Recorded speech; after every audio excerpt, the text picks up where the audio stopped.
滴一包好多，一包你一包好多啦。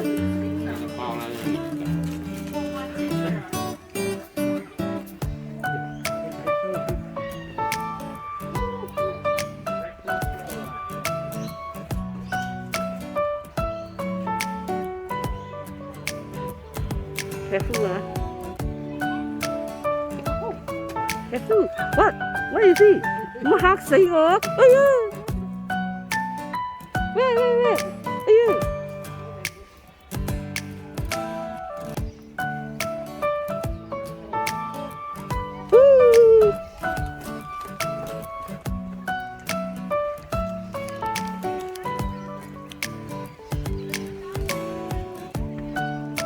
你唔係講係反老還童咩？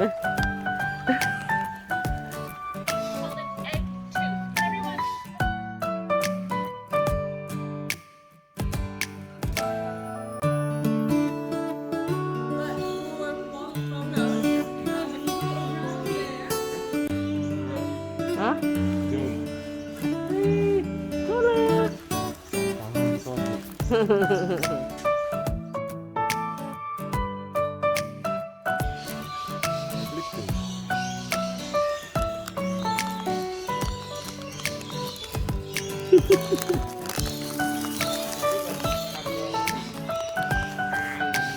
係咯，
媽，你應該睇啲咩咧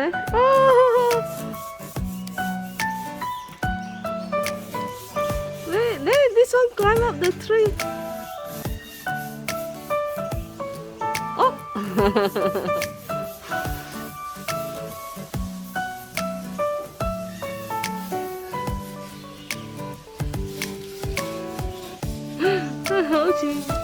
好似老鼠仔咁啊，幾得意啊！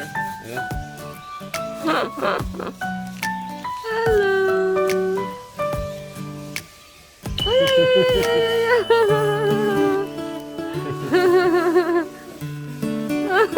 Must be very itchy.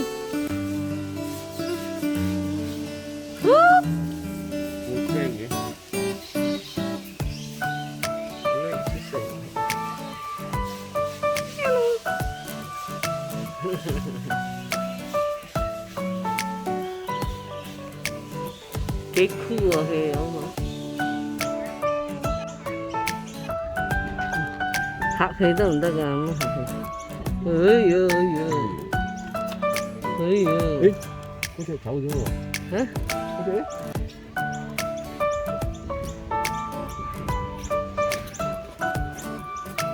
頭先嗰隻地下嗰隻咧，佢爬咗嘅。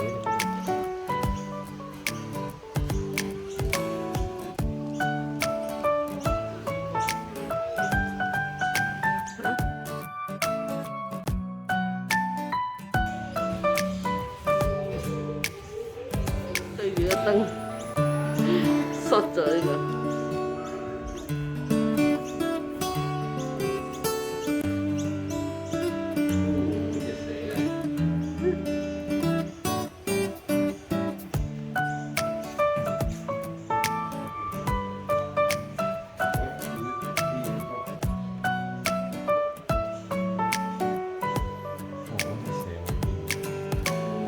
係咯，係咯，唔好講蛇啊！呢隻咁嘅嘢你都驚。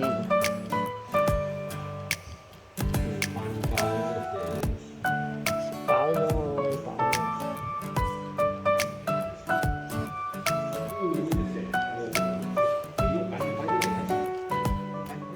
拜登嚟嘅就。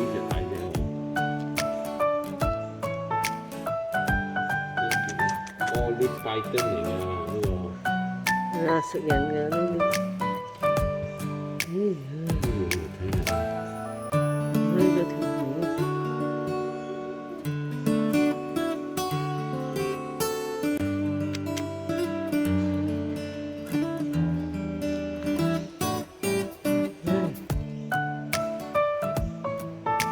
睇你成隻點樣喐。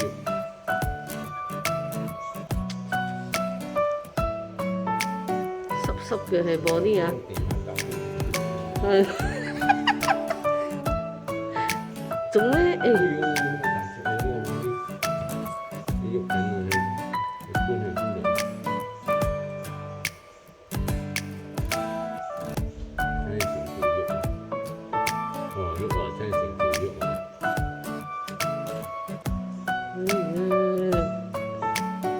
做咩令我去掂到水係咪先啊？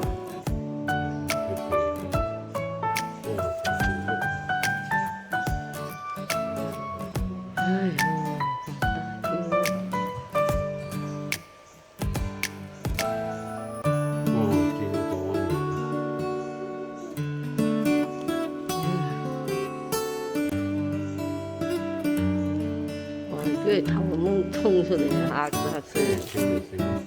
唔得啊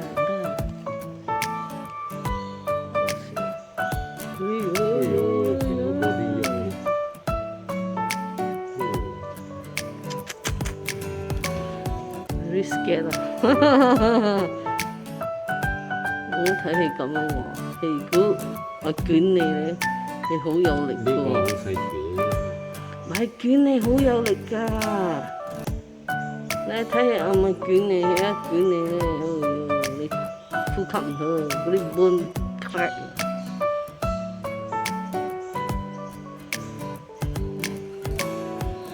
捲到咁樣，做咩一定係成身走上去咧？係又係。食晒啦！食晒。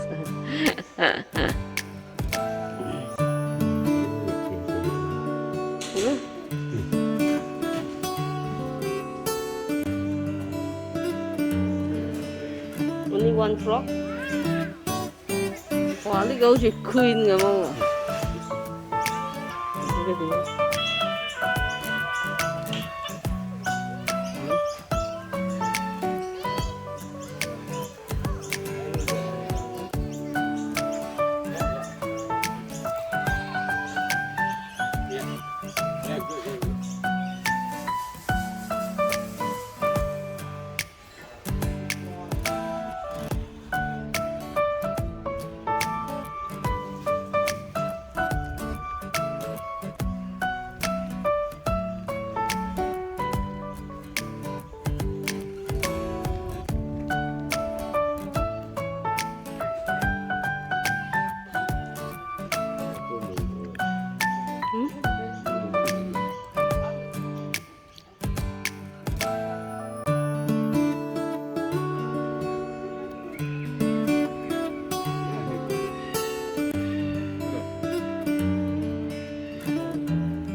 我都最多個啦。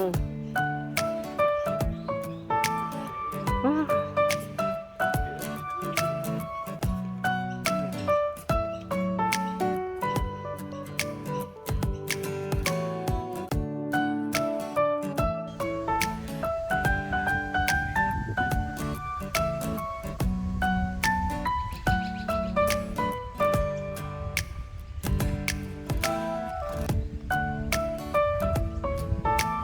你咁樣行，呢個係豬啊，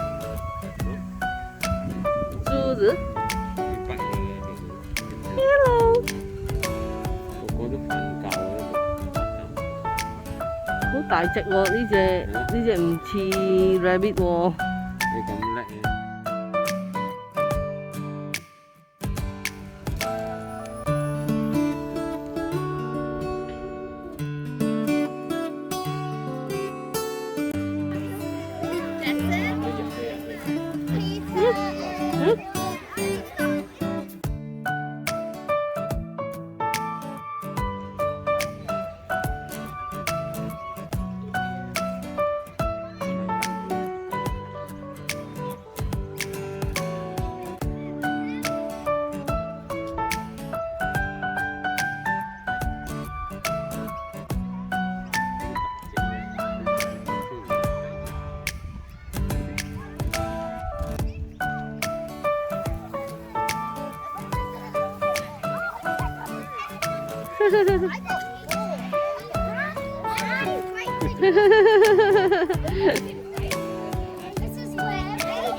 哎呀，啲山上好scary 啊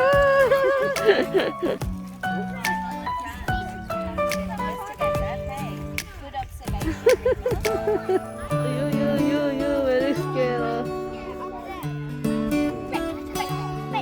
哦，幾 strong 啊！驚係腳一踢啊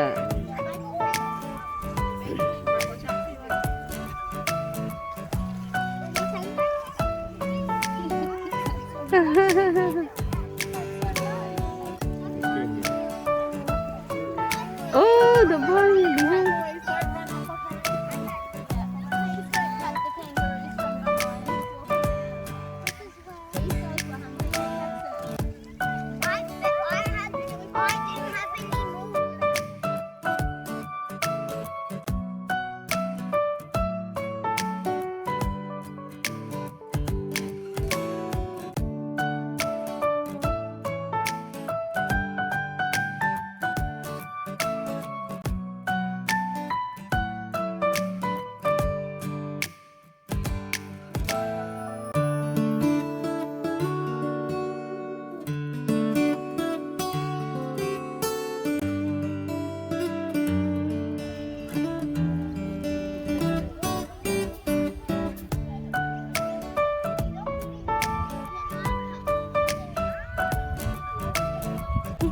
Không nhức rồi.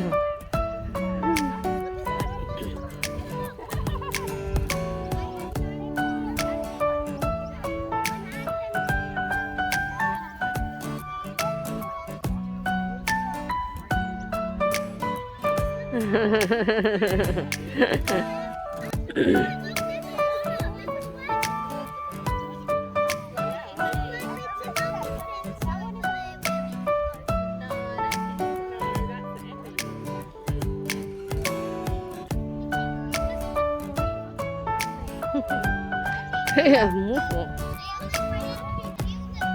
影起屙屎啊！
嗰個人唔係喺嗰度嘅咩？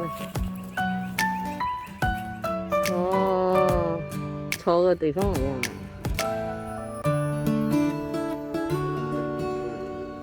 Minggu.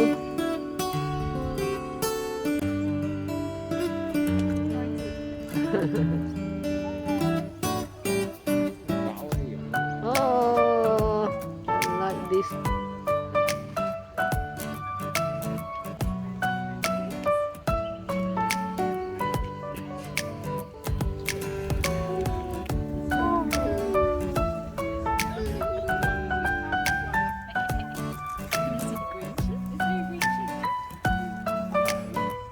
呢隻成爬上嚟。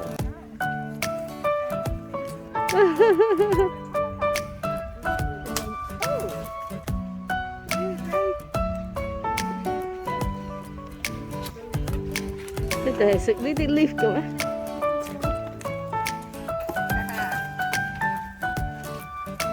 呢個黑嘅成日想食。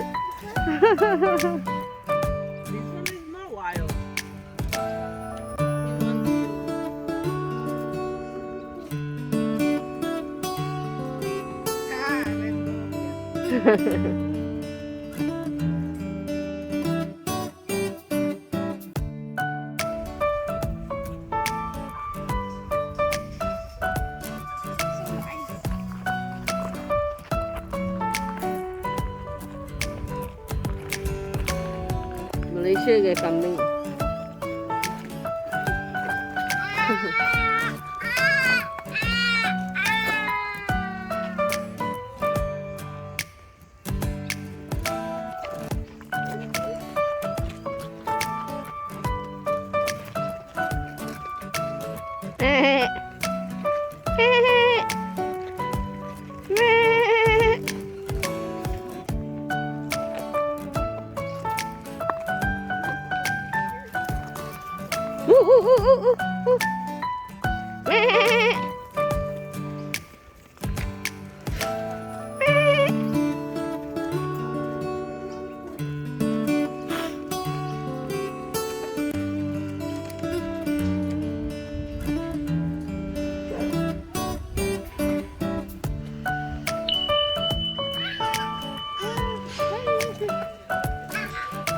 嚟啊！個細路妹妹。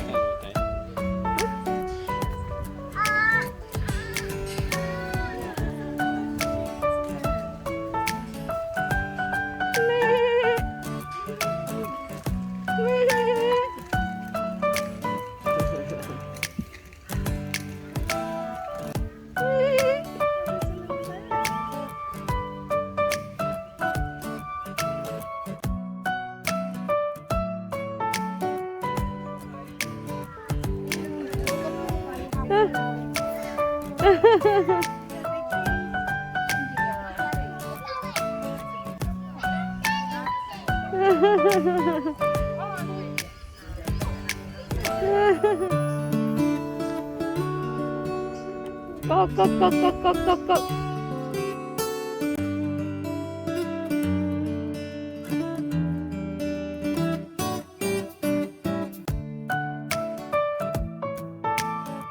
With that, guys, we're going to be joined by our very first bird. Her name is Iluka, and she is a white-bellied or white-breasted sea eagle. 點知道幾時過嚟咧？嗬 How's that for an entrance? She is actually the second largest eagle we have here in Australia, with a wingspan that boasts about 2 metres. Now, being a white-bellied sea eagle, the name kind of suggests where they like to hunt. They absolutely love to hunt along our shorelines, catching fish. That's what she's got today, delicious bits of chopped up fish, some free fish. But they're not always just hunting by our oceans or our shorelines. They will basically hunt by big bodies of water, be that creeks, rivers, waterways or dams, as long as there is a permanent food source for them. So these guys, they're quite opportunistic when it comes to food. If they're hunting by the sea, it will be crustaceans, fish, birds, all that kind of stuff, even sea snakes, but they are quite good at just catching what is there. So if that's by just a creek or waterway, that could be flying foxes or fruit bats in the trees, or it might even be feral piglets, and in some cases where it's a bit colder, even penguins. So wherever there's food, you'll see a sea eagle.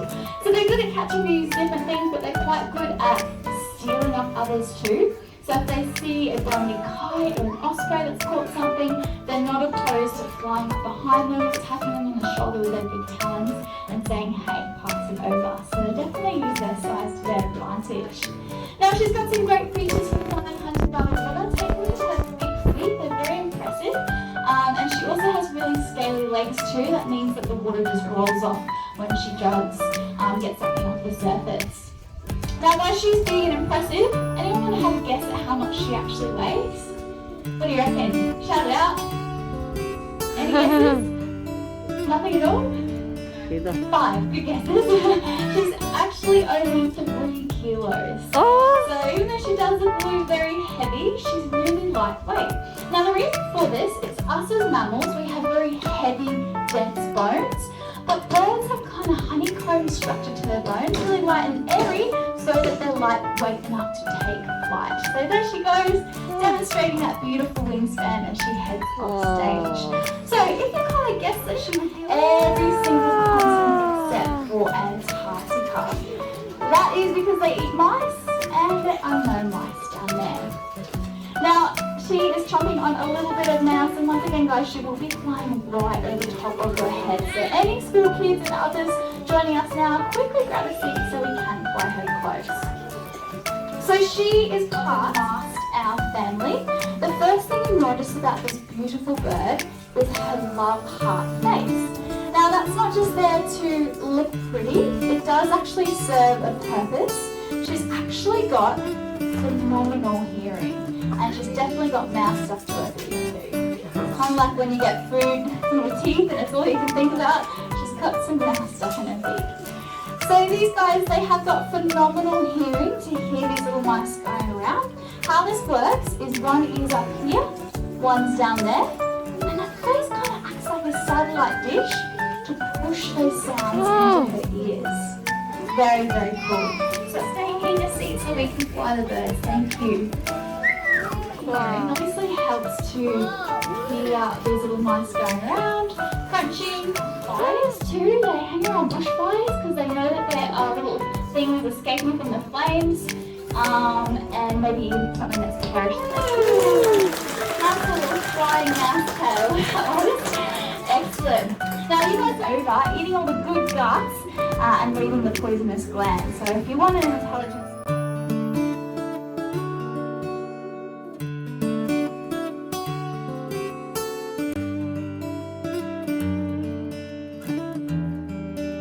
largest eagle, and they have a wingspan that boasts over 2 meters.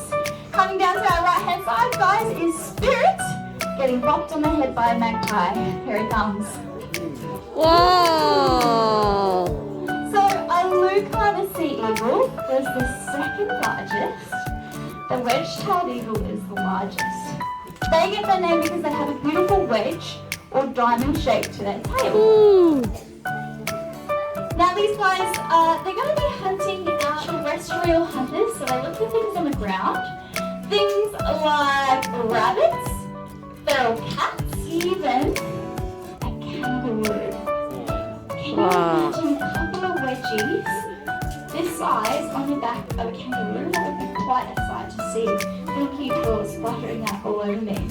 Now, the females are way larger. He's quite small. He only weighs about 2.5 kilos. A female can be about 5. Insane. So yeah, his wingspan's about 2.4 meters for a female. So they're going to be looking for land-based prey. Things like little rabbits are going to be great to take back to the nest. But obviously, if they're hungry enough, they could take down something as large as a kangaroo. They are, however, Australian. They can be known to be a bit lazy. So obviously they are going to go for the easier feed at some stages, and that's going to be roadkill. Kangaroo or slightly road tastes just as good. Unfortunately though, they can't get up in the air as quickly as some other birds. They're quite big, so they often become roadkill themselves. Now guys, Spirit, he was once a wild budgie, flying around, soaring up in the sky. They can soar kilometres above, not even beating their wings, just cruising on up there. And unfortunately, he was having a bit of a kangaroo feed on the side of the road. We do have our brilliant sheepdog show next at 1 o'clock through that paddock over there. If not, I hope you enjoy the rest of the day here at our time. Thank you.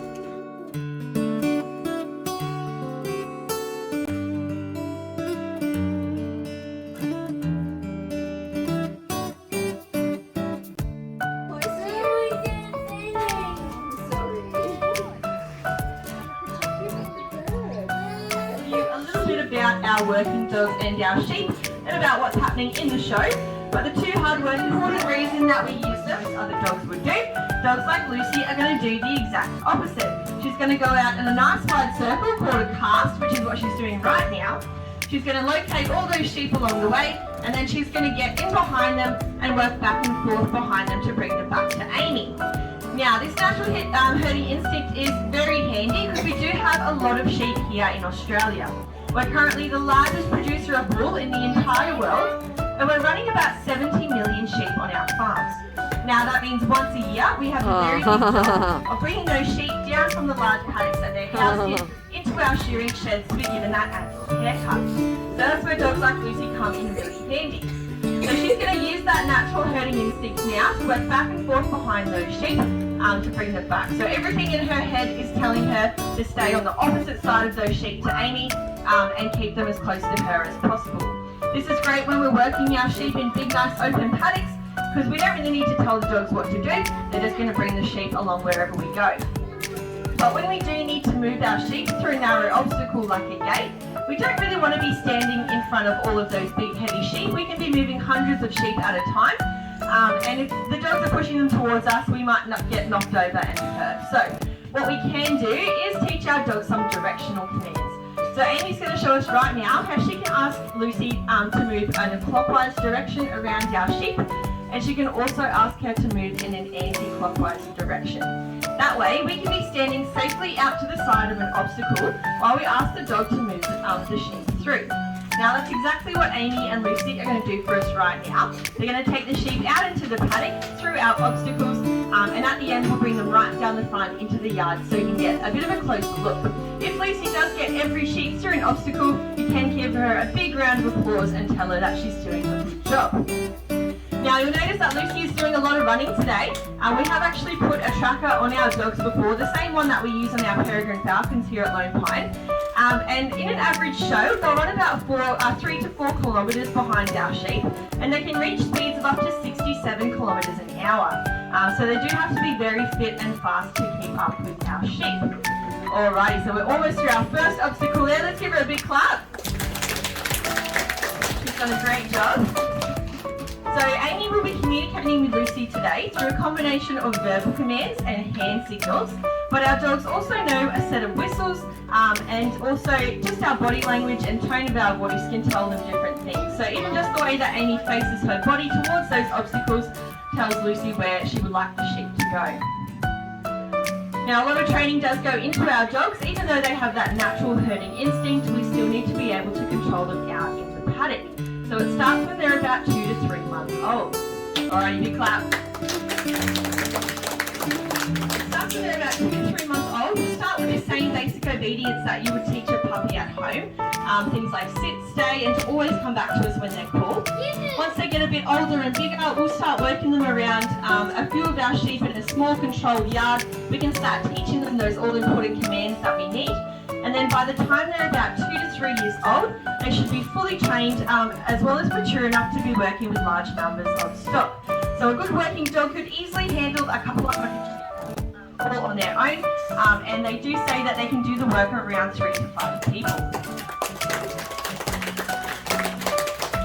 So because our dogs are such hard workers, they do sell for quite a lot of money. Often dogs are sold to the farmers at auction. They can sell for thousands of dollars. In fact, the most expensive dog to sell here in Australia went for about $35,000.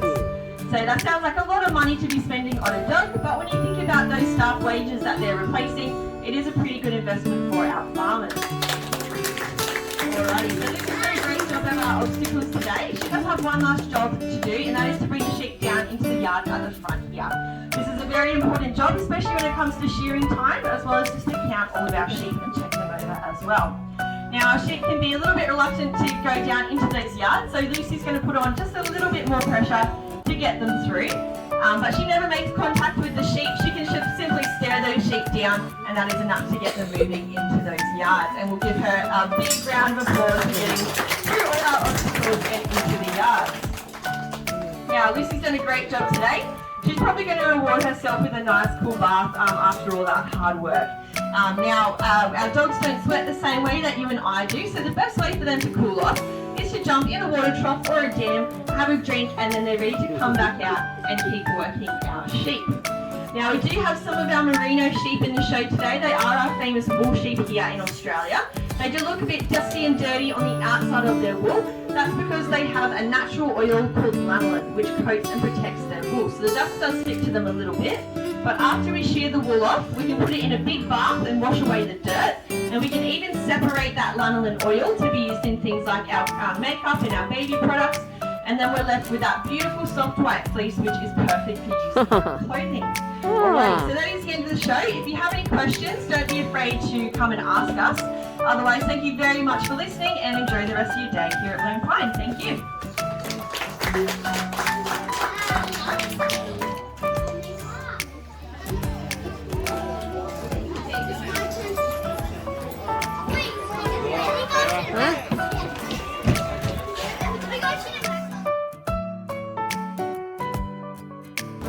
Nice.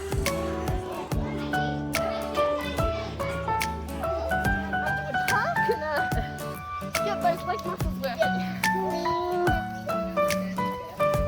Yeah, that's true. I could talk to myself at school. Now can you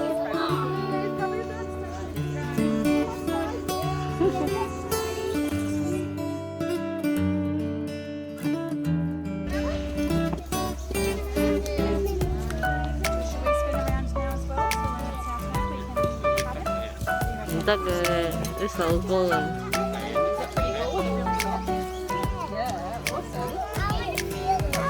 Oh, so lovely.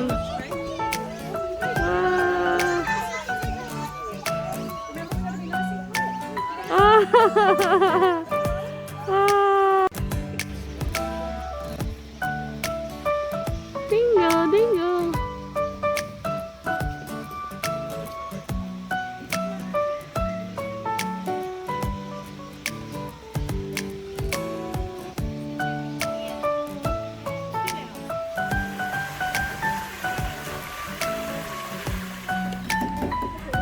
起碼有一個醒嘅啦，otherwise all sleeping。呢個瘦啲啊，呢個。瞓咗。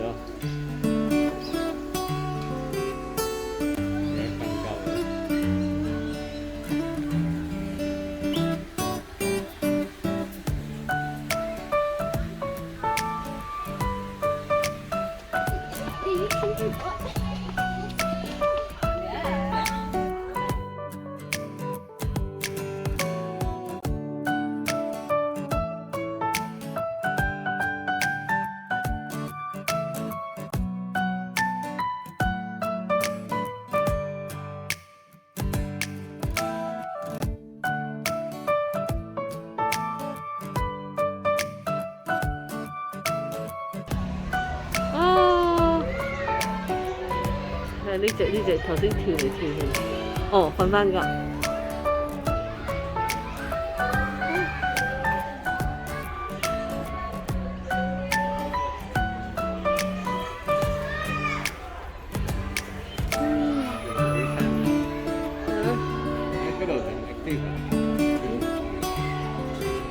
嗰隻，你嗰隻。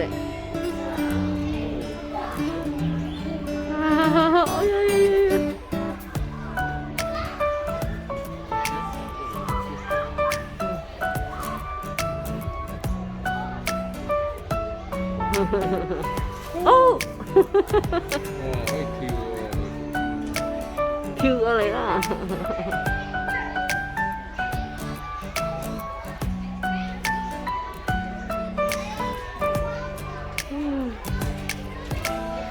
一瞓醒，全部一齊瞓醒我。嚇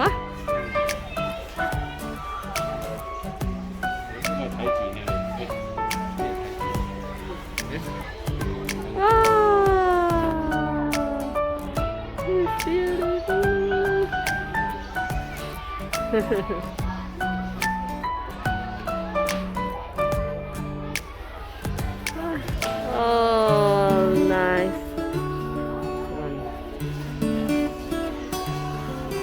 Oh, need it.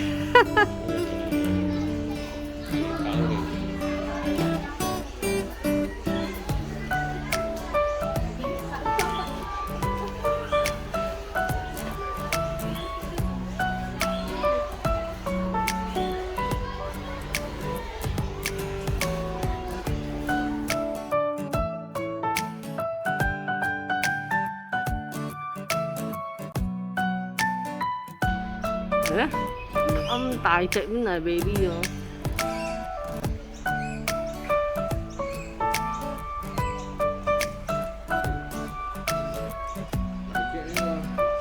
哦，好大隻啊！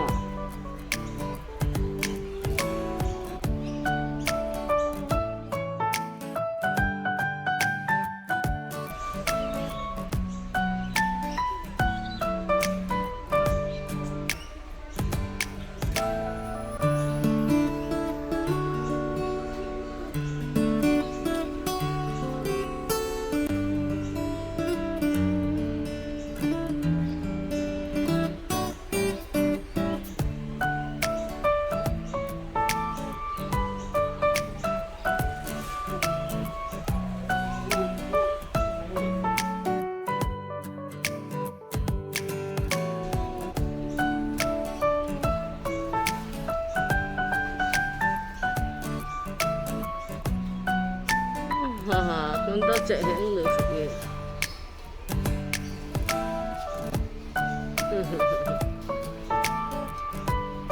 肚餓都一齊，係啊，一齊瞓一齊食嘅。